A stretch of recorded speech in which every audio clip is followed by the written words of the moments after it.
Aqui quem vos fala é Júlio Machado, que apresentou a conferência sobre o centenário da Bauhaus, reflexões sobre esse centenário, e como complemento, dentro da Nero Williams, nós veremos, eu vou dar uma pequena explicação acerca do balé triádico.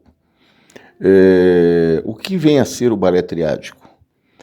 O balé triádico foi aquele aspecto da Bauhaus, aquela oficina da Bauhaus, uma das mais geniais oficinas que existiram dentro da Bauhaus. O balé triádico foi idealizado pelo seu inventor e um dos maiores professores da Bauhaus, maiores pensadores da Bauhaus, Oskar Schlemmer, nascido em 1888, que tão logo terminou o ensino médio, entrou para a universidade em Stuttgart, se dedicou a várias disciplinas, né, de aprendizado, pintura, escultura, gravura, tudo que os senhores possam exatamente imaginar em termos de artista total. Ele talvez, dos artistas da Bauhaus, tenha sido um dos mais completos que existiram, já que os professores da Bauhaus tinham esse sentido de militar em várias áreas diferentes. Oskar Schlemmer, então, começa muito cedo a pensar ou repensar a questão do teatro e do balé, pelo menos naquilo que tange a trazer para estas duas áreas, do teatro e o balé, aquilo que os artistas já estavam fazendo no campo da pintura, no campo da escultura e no campo da arquitetura também. Oskar Schlemmer, então, traz a discussão para o balé e o teatro, ou melhor, para a dança e o teatro, de trazer valores da arte abstrata para o balé, a dança ou o teatro, no qual ele sempre imaginou que pudesse ser unificado essas três áreas.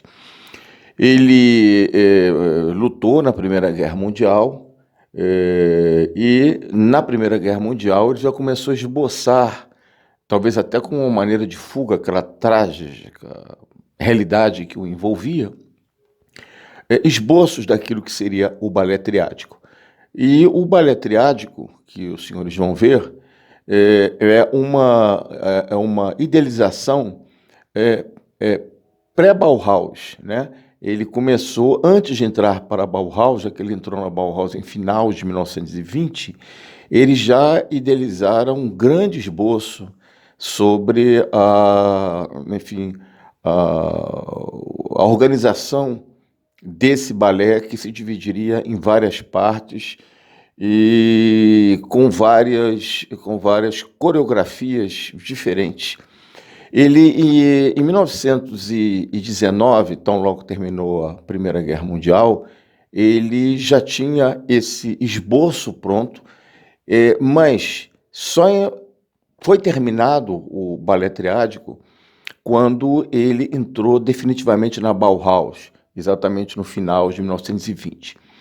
E o que o balé triádico tem de revolucionário? Se as pessoas não contextualizam o balé triádico no momento em que foi criado, quero dizer, no início da década de 20 e até um pouco antes, se as pessoas não tiverem esse sentido histórico, poderá ser um balé moderno, bonito, interessante. Não, mas nós temos que contextualizar quando os objetos de arte, ou quando a estética de uma determinada disciplina ela é criada. Então, quando nós percebemos que aquilo foi criado em 1920, é algo absolutamente surpreendente e revolucionário, pois que foi exatamente isso que aconteceu. Oskar Schlemmer começou a pensar, trazer valores da arte abstrata para a dança, para o teatro, repito, sempre tentando unificá-los, e especialmente no balé triádico, nós podemos ver não as suas ideias mais revolucionárias, essas ideias mais revolucionárias, daquelas que já existiriam dentro do balé triádico seriam feitas na sede de Dessau, na segunda sede de Dessau da Bauhaus. Ali ele pôde se autorrevolucionar mais ainda do que já é o balé triádico. Mas quando nós vemos o balé triádico, nós temos uma dimensão daquilo que é uma coreografia que jamais existira antes e demoraria décadas para que pudessem existir discípulos que pudessem entender as ideias de Oskar Schlemmer. Ora, Oskar Schlemmer traz para a dança e para o teatro, que, repito aqui, ele queria unificar, desejava unificar, valores abstratos, ou seja, aquilo que havia existido na dança, sobretudo na dança clássica, que se iniciou com Luís XIV, que iniciou o balé francês, né? Por incrível que pareça, né, o Luís XIV tem essa contribuição, além de outras. E depois se desenvolveu no século XVIII, no século XIX, com o balé romântico, né? E sobretudo com Nijinsky, onde há um balé que nós poderíamos dizer que tem uma relação com Art Nouveau, o balé de Nijinsky, que é absolutamente revolucionário, né? Quero, inclusive, afirmar aqui que os dois coreógrafos mais revolucionários do século XX foram Nijinsky e Oskar Schlemmer.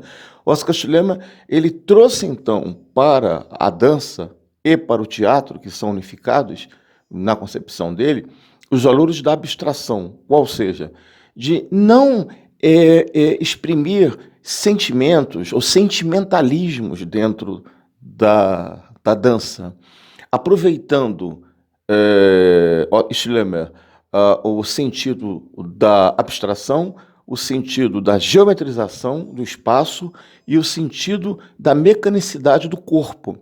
Mas isto sem retirar as possibilidades que nós conseguimos observar dentro do balé triádico de determinados sentimentos humanos, só que não de uma maneira, vamos dizer assim, um tanto quanto comum, né? Mas sim expressar esses sentimentos tal como faria Kandinsky, né? Os quadros de Kandinsky expressam sentimentos humanos, porém de nível abstrato. Os quadros de Paul Klee expressam sentimentos humanos, porém com uma categoria abstrata. E isso faria da obra de Oskar Schlemmer dentro da Bauhaus exatamente a mesma coisa, ou seja, Schlemmer encontrou fórmulas absolutamente revolucionárias, jamais exploradas e que demorariam décadas para serem redescobertas, trazer para a dança e para o teatro esse sentido de criar ou expor os sentimentos de homem abstrato. Os senhores perceberão nas várias coreografias que se dividem em parte amarela, rosa e parte negra, com as suas subdivisões, que apesar de aparentemente ser um balé frio, ele não é nem um pouco frio. Se o é tão frio quanto um quadro de Kandinsky, que de frio não tem nada. É apenas um balé mais difícil de ser entendido, mesmo hoje, né? Porque ele é algo que lida com a abstração, ele lida com a matematização, com a geometrização, inclusive com a exposição das possibilidades que a mecânica do corpo podem levar em si a expressar determinados sentimentos bastante profundos. E, na realidade, o balé triádico, dividido na parte amarela, rosa e negra, são a exposição de determinadas atmosferas, ou possibilita a alusão a determinadas atmosferas, que vão de agressividade ao lúdico, ao místico. Então, existem vários sentimentos profundíssimos dentro do balé triádico e que, repito, não é a obra mais revolucionária do Schlemmer, é apenas a primeira obra.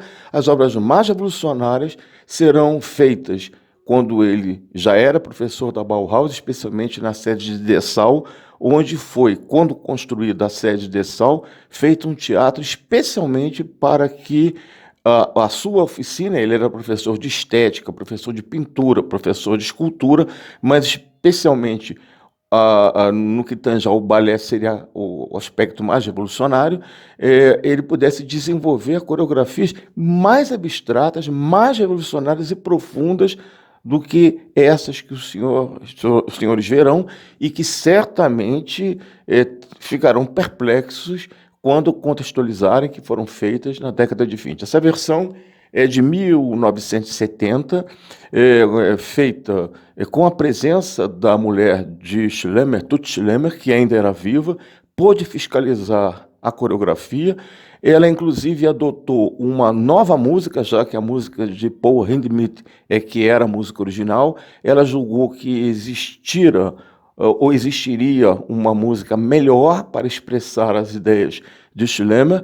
Ela fiscalizou toda a coreografia e tenho absoluta certeza que se Schlemmer estivesse vivo em 1970, ele aprovaria essa como uma versão definitiva, ainda que uma versão televisiva. E, portanto, a Tut Schlemmer foi bastante inteligente de trazer para a coreografia de Schlemmer aqueles cortes necessários cinematográficos que possibilitam com que possa se expressar, às vezes, melhor uma determinada coreografia. Então, tenho certeza que os senhores vão ficar, aqueles que não conhecem, né, perplexos diante de uma coreografia tão bela e tão abstrata quanto foi o balé triádico, idealizado antes da Primeira Guerra Mundial, desenvolvido no início da Bauhaus e que foi o primeiro trabalho que se somariam a outros trabalhos mais revolucionários de dança e teatro abstrato feitos dentro da Bauhaus.